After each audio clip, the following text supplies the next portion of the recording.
So, final thoughts on the ARC carbon pedal set. First off, these pedals are the utmost quality when it comes to describing their build.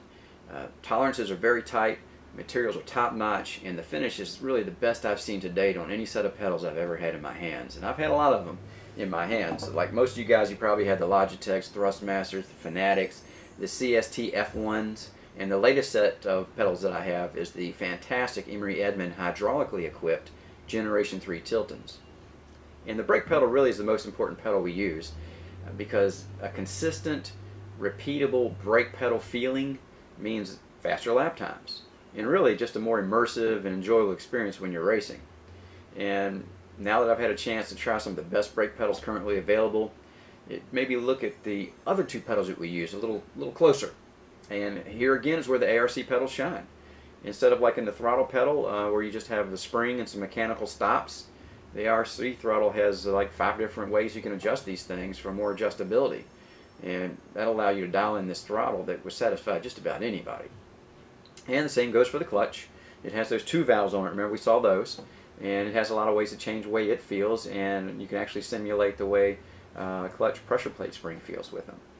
Now there's a lot of adjustments on these ARCs, and it means you're going to have to spend some time getting familiar with all these adjustments. But once you get to know them and you're past the learning curve, the adjustments can change from, like, say, a short travel high pressure F1 pedal to a longer throw less pressure GT pedal. And those changes just take a few seconds.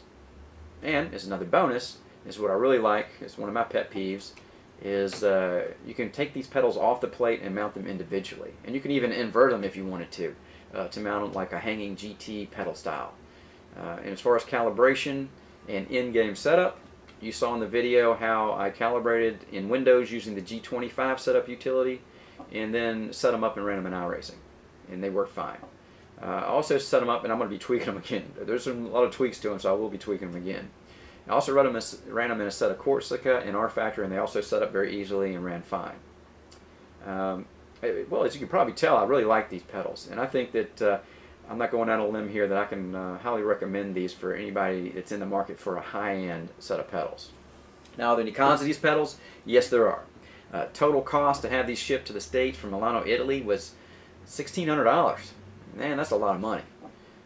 But really, you know, it's all relative, because when you start looking into the high-end pedal market, they're all high. I priced out a set of Neil's HE Engineering Ultimate pedals, which would be the match for these, or something I would want to test also, and they're still $1,600 shipped. And you know, that's just the way it is in the high-end pedal market. Another con might be the linear potentiometer these pedals use instead of the load cell or the high-pressure sensors for hydraulics.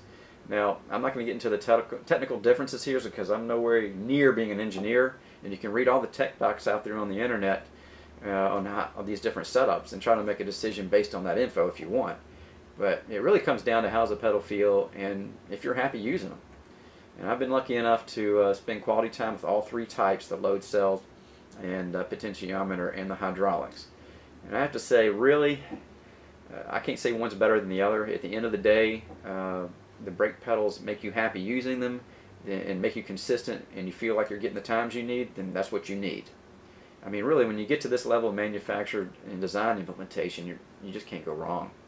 And everyone feels braking differently. We're all human beings. We're different. So I can't say that this is the best brake pedal I ever felt, and you're going to feel the same way about it. It's just too many differences in the way we feel things.